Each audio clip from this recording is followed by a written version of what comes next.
Cuando vimos la primera imagen o figura que la palabra de Dios, con la cual la palabra de Dios nos representa a la iglesia, hablamos del cuerpo, donde los miembros cooperan entre sí, donde no hay competencia, esa es la idea del cuerpo. Vimos también la imagen o figura de templo, el templo de Dios, donde Dios habita, la casa de Dios es la iglesia, y nosotros debemos preocuparnos por la congregación de los santos, no por el edificio como prioridad, porque el templo somos las personas. Y hoy vamos a ver acerca de la iglesia como reino de Dios. Otra de las figuras, las imágenes que la palabra de Dios usa para ilustrarnos acerca de la iglesia. Desde la antigüedad, desde el Antiguo Testamento, nosotros vemos que Dios, Yahvé, es el Rey, Jehová, es el Rey. Siempre se lo menciona de esta manera. Y ya en el Nuevo Testamento, Mateo es el Evangelio del Rey, el Evangelio del Reino. Siempre se refiere Mateo a Jesús como Rey de este reino. Y el reinado de Jesús trasciende todo este tiempo. Aún en la escatología nosotros vemos a Jesús como, en el libro de Apocalipsis, lo vemos llegando, volviendo a la tierra como un poderoso rey que viene a reinar. De la misma manera, el Evangelio de Marcos nos presenta a Jesús como siervo. El Evangelio de Lucas nos presenta a Jesús como el Hijo del Hombre. Pero Mateo es quien más énfasis, porque es un evangelio que está dirigido a los judíos. Entonces, el mensaje que Mateo quiere dar, inspirado por el Espíritu Santo, es que Jesucristo es el Rey que ha venido a reinar. Cuando uno piensa en la iglesia como reino de Dios, porque por ahí parece ser que la idea de reino de Dios nos quedaría algo alejado de nosotros. Sin embargo, es una de las figuras que la palabra de Dios usa para hablar de la iglesia. ¿Qué implica que nosotros somos parte o ciudadanos de este reino? Ni más ni menos de que en este reino, en el reino de los cielos, hay nuevos valores, hay criterios diferentes a los de otros reinos. Algo que a los discípulos les costó más de 3 años y medio comprender. Jesús les habló durante este tiempo, mientras caminó con ellos, acerca del reino y de los criterios del reino y cómo eran las cosas en el reino, pero los discípulos no lo entendían. Y Jesús quería que ellos comprendiesen que esto que Él les hablaba era su reino. ¿Cuál es el reino de Jesús? Bueno, estos principios que aparecen especialmente en el Sermón del Monte. Este reino, además, tiene una filosofía muy diferente a todos los demás reinos. Cuando nosotros hemos conocido a Jesucristo, cuando nos convertimos, dice la palabra de Dios que nosotros, por la obra redentora de Jesucristo, Él nos sacó de un reino de las tinieblas y nos trajo al reino de la luz, de su luz admirable. Y uno de los choques grandes que nosotros tenemos en nuestra propia vida es lo mismo que les pasó a los discípulos. Es cómo nos manejamos en este reino de los cielos con criterios y filosofías de otro reino. Esto es lo que impacta en nuestra vida y que choca rotundamente con lo que nosotros somos. Este reino de los cielos no tiene fronteras, no está circunscripto a una región, geográfica, sino que dice la palabra de Dios que el Evangelio será predicado a todas las naciones. No tiene fronteras, no tiene raza, no tiene fronteras raciales tampoco, sino que es para todos y para todas. Para todo aquel que cree, pero el Evangelio es predicado a todas las naciones. Y dice la palabra de Dios que aquel día, cuando vuelva el Señor, llamará de los confines de la tierra, de todos los lados de la tierra, a su iglesia, a los redimidos por su sangre. Este reino también está por encima de la ley escrita. Jesús va a decir en una oportunidad, Mateo 5:20, para los que anotan, que si nuestra justicia no es mayor que la de los escribas y fariseos, no vamos a entrar en el reino de los cielos. ¿Qué quiso decir Jesús? Los escribas y fariseos tenían 619 interpretaciones de los 10 mandamientos y según ellos eran muy celosos en guardarlas. Y Jesús va a decir que si nuestra manera de vivir, nuestra santidad, de eso se trata la justicia, nuestra manera de vivir en este reino no es mayor a eso, no vamos a entrar en el reino de los cielos. ¿Qué significa esto? Que en el reino de los cielos hay algo mayor que la ley escrita, que es la gracia. La gracia que nos alcanzó a ustedes, a mí, a vos y a mí. La ley de la gracia supera a la ley escrita sin anularla. En varias oportunidades le hicieron preguntas a Jesús un poco tramposas para ver si Jesús caía en algún error. Y Jesús dijo, no piensen que yo vine para dejar sin efecto la ley, sino vine para cumplirla.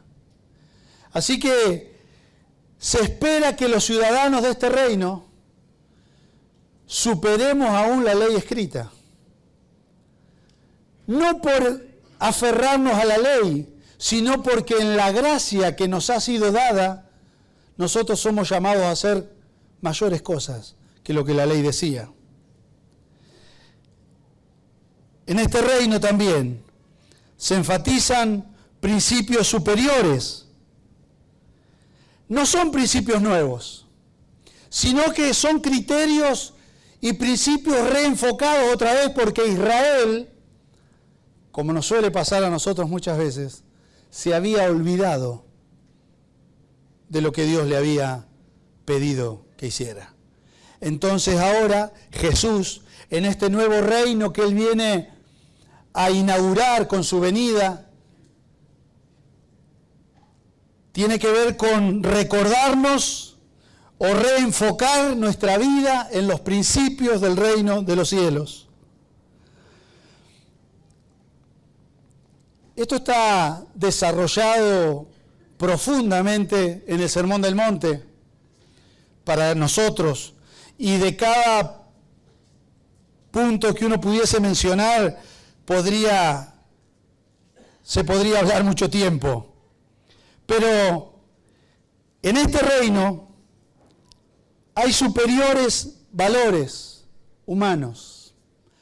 Cuando uno lee en las bienaventuranzas, en Mateo capítulo 5, uno encuentra que el pacificador, el humilde, el necesitado, el pobre de espíritu, el misericordioso, el que teme a Dios, ese es el que va a ver a Dios. Y tiene que ver con un carácter de los ciudadanos del reino que se identifican plenamente con lo que su Rey, Jesucristo, es.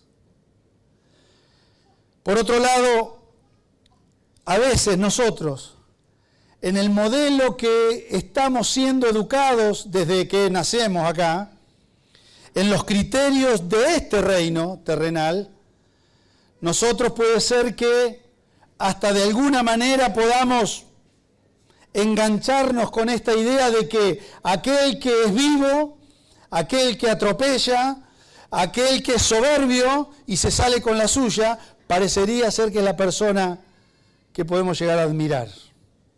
Contrariamente a las pautas y a los principios superiores que nos describe Mateo 5, del 3 al 12.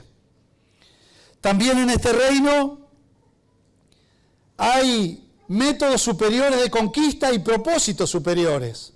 En varias oportunidades los propios discípulos le decían, Señor, ¿a qué viniste? ¿Cuándo nos toca a nosotros tomar por la fuerza el imperio? Y Jesús le decía, no se trata de tomar por la fuerza el imperio, se trata de nuestro corazón, se trata de conquistar nuestro propio corazón, se trata de una transformación que tiene que ver con nosotros. Y cuando Jesús preparó a los discípulos y luego los discípulos reciben el Espíritu Santo, la visita del Espíritu Santo, y en los primeros 300 años del Evangelio se extendió por toda la tierra, sin dinero, porque la iglesia no era dinero lo que tenía. Son superiores los métodos de conquista en el reino de los cielos. No se trata de que no podemos hacer algo por el dinero. En este reino también Jesús va a decir, siguiendo el capítulo 5, la lectura, que capítulo 5, versículos 13 al 16, que la sal y la luz somos los habitantes, los ciudadanos de este reino. La sal influye por sí misma, la sal preserva, la sal desinfecta, la sal da sabor. Se usaba en ese tiempo para desinfectar las heridas. La sal tiene esas propiedades que la hacen única en ese tiempo, y Jesús compara que los ciudadanos del reino somos sal, pero también somos luz. Y la luz se ve. La luz no necesita decir que es luz. Donde hay luz se nota, contrasta con el lugar donde está, contrasta con la oscuridad, contrasta con la sociedad, contrasta en el lugar donde nos toca estar. Así es la luz. La luz no es hablar solamente, la luz es que nos vean. Superiores propósitos y métodos de conquista en este reino. También en este reino hay una superior interpretación respecto a las relaciones humanas. Capítulo 5, del 17 al 48. Ahí Jesús va a hacer memoria de lo que la ley decía respecto al prójimo, respecto al adulterio, respecto a la mentira, respecto al divorcio. Y entonces los ciudadanos de Israel que habían olvidado estos principios, como decía anteriormente, Jesús de alguna manera los reelabora para que podamos entender y enfocarnos otra vez en eso. Y Jesús va a decir que ya no solamente aquel que mata a otro es un homicida, sino que aquel que guarda rencor contra su hermano es un homicida. Va a decir que no solamente aquel que comete y es sorprendido en un acto de adulterio es un adúltero, sino que aquel o aquella que mira codiciando es un adúltero. Y va a decir que no solamente aquel que es homicida y mata a alguien le espera el infierno, sino que aquel que se enoja con su hermano también le espera el infierno. Y respecto a los enemigos, va a decir, oíste que fue dicho ojo por ojo, diente por diente, pero yo les digo que amemos a los enemigos, que no los resistamos. Y en lo que dependa de nosotros, llevémosle bendición a esas personas.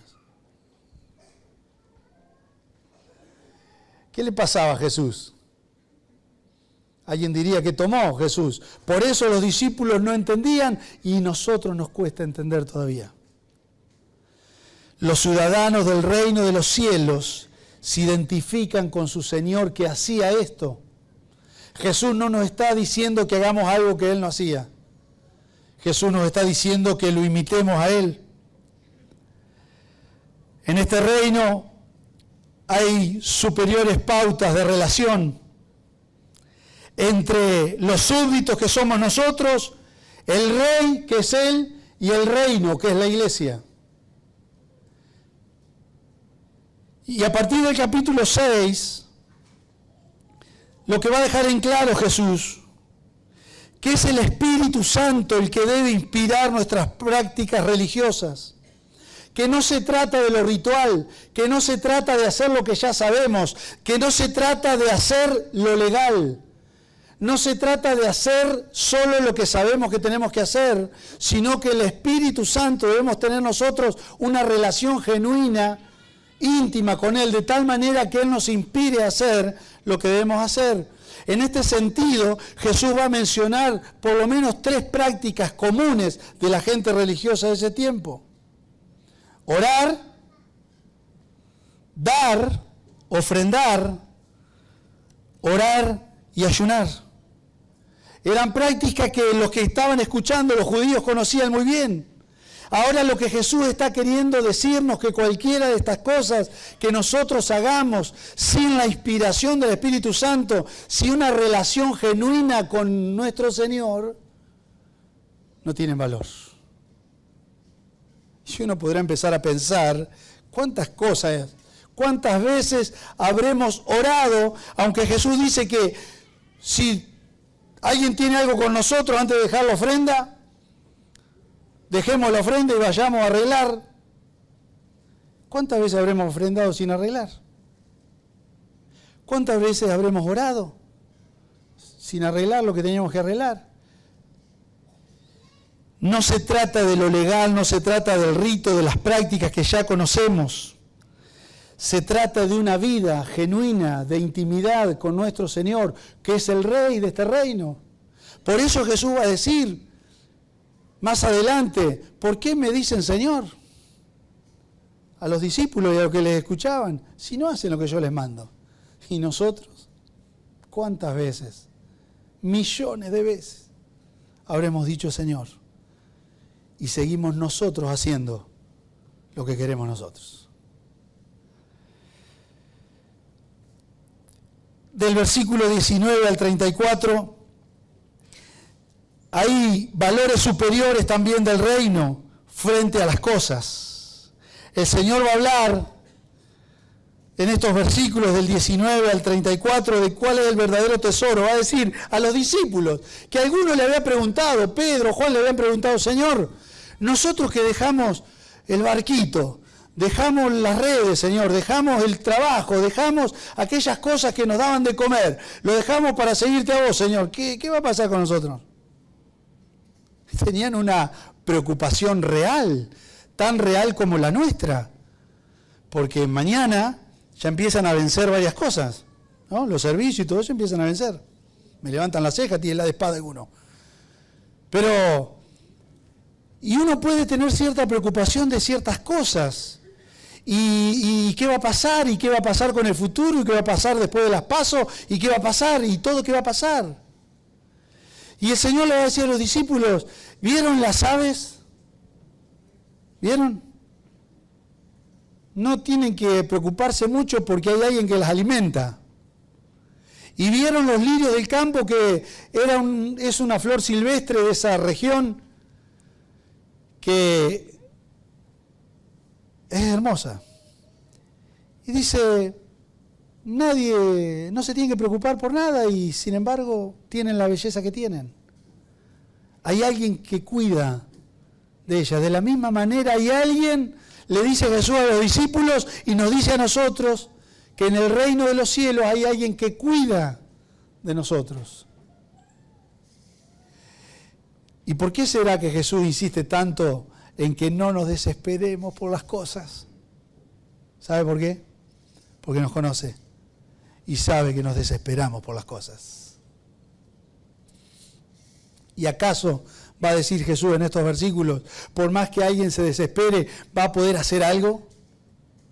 ¿No nos ha pasado muchas veces que hemos intentado de diferentes maneras, no hemos dormido, hemos trabajado más de la cuenta, hemos hecho, y cuando quisimos acordar parece que se nos escapó por otro lado la cuestión? ¿Le ha pasado alguna vez?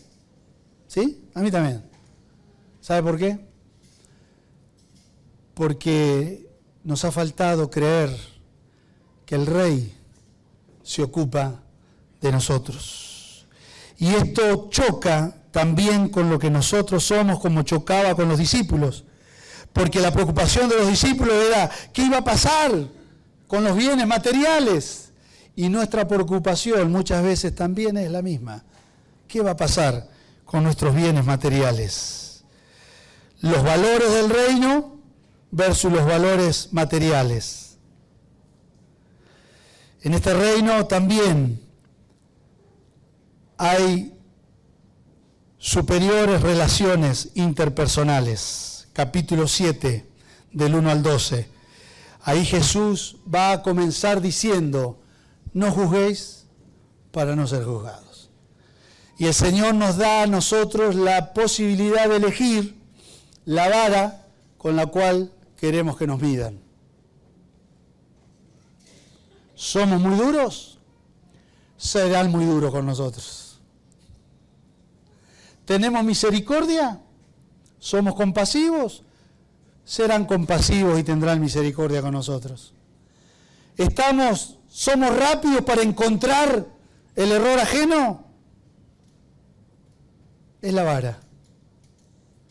El Señor nos da a elegir la vara y a partir de estos versículos hasta el 12 habla de superiores relaciones interpersonales y especialmente en el versículo 12 va a decir, por eso todo cuanto quieran que les hagan los hombres, así también hagan ustedes con ellos, porque esto es la ley y los profetas. La regla de oro. ¿Queremos que nos traten bien? Tratemos bien. ¿Esperamos y queremos que sean gentiles con nosotros? Tenemos la opción de elegir cómo queremos que nos traten.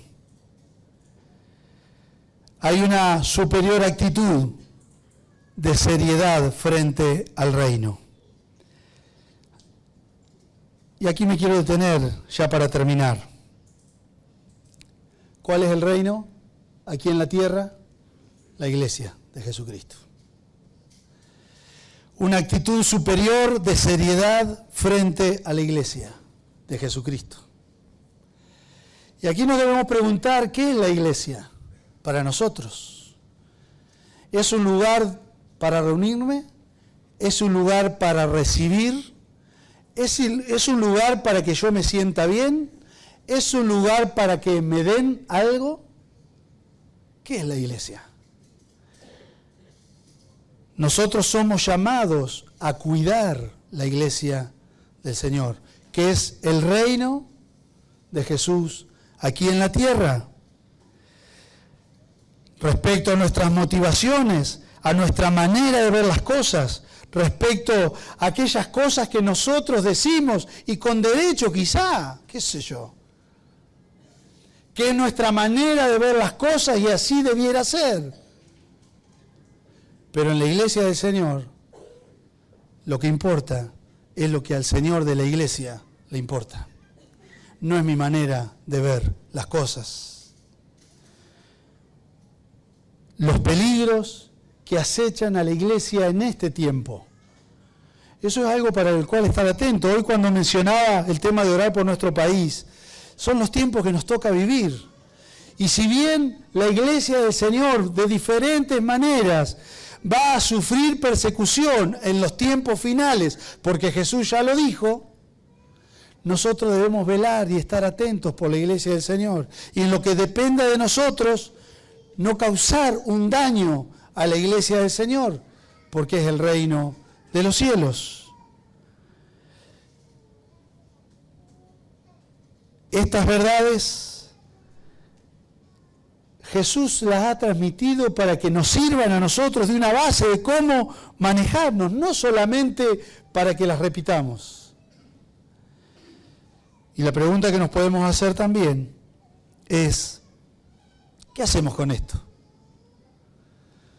¿Será la primera vez que oímos hablar de Mateo 5 al 7? Si ya hemos oído hablar y lo hemos leído varias veces, ¿ha causado un impacto en nosotros eso? A la hora de tomar decisiones, lo que Jesús enseñó acerca de su reino, ¿influye en nuestras vidas? ¿O nosotros simplemente hacemos lo que nos parece que tenemos que hacer en ese momento. No son solamente preguntas porque sí, porque eso habla de nuestra relación con el Rey.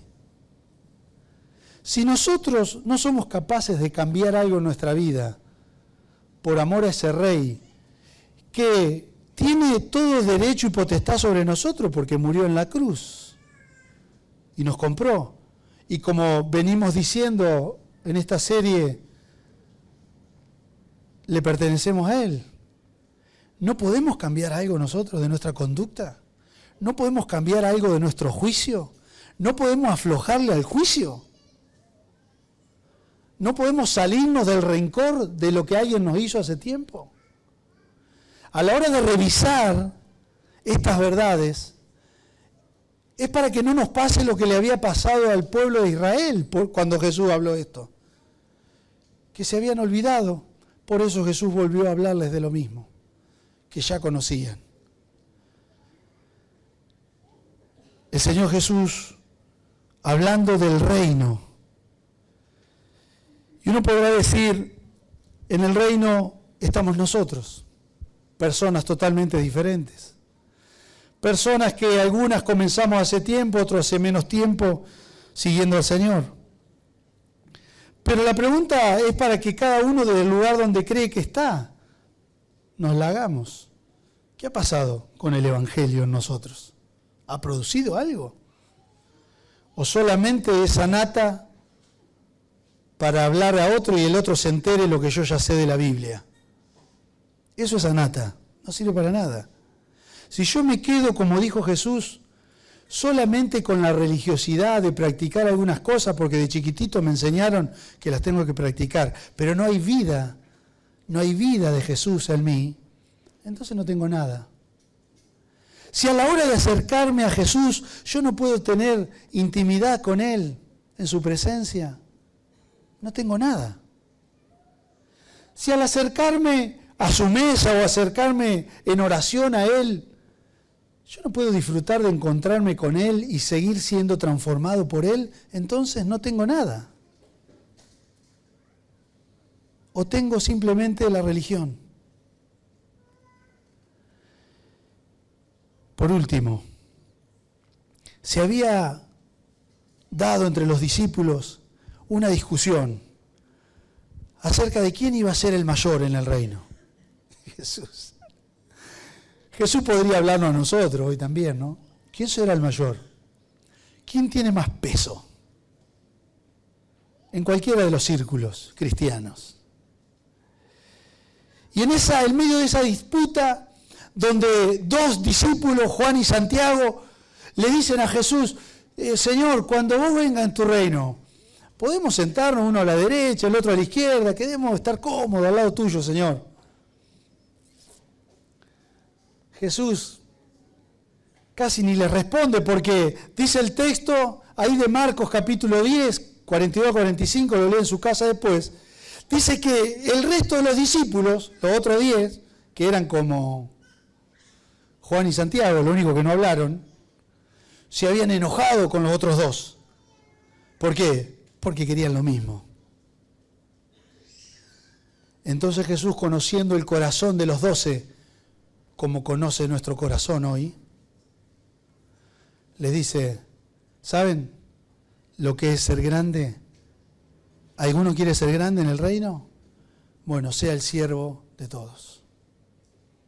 Siendo el siervo de todos, van a ser grandes en el reino de los cielos. Y si no, dice Jesús, mírenme a mí, que estoy entre ustedes como el que sirve. ¿Qué esperamos en el reino? ¿Qué esperamos como ciudadanos de este reino para nosotros? ¿Queremos algo que el Señor tenga para nosotros? ¿Algo que todavía no se ha visto? ¿Algo que todavía nadie ha hecho? No creo que sea eso lo que hay que esperar. Lo que nosotros debemos hacer es, si no lo estamos haciendo, cuanto antes releer otra vez Mateo 5, 6 y 7, revisar nuestra vida, pedirle que el Señor mire nuestro corazón a la luz de su palabra y empezar a tomar decisiones. ¿Sabe por qué nuestra vida no cambia? Porque no tomamos decisiones. Porque nuestra actitud frente a la palabra es como que escuchamos y nos olvidamos. Y listo. Y aprendimos algo más. Pero la palabra no produce fruto en nuestra vida. Y si no produce fruto,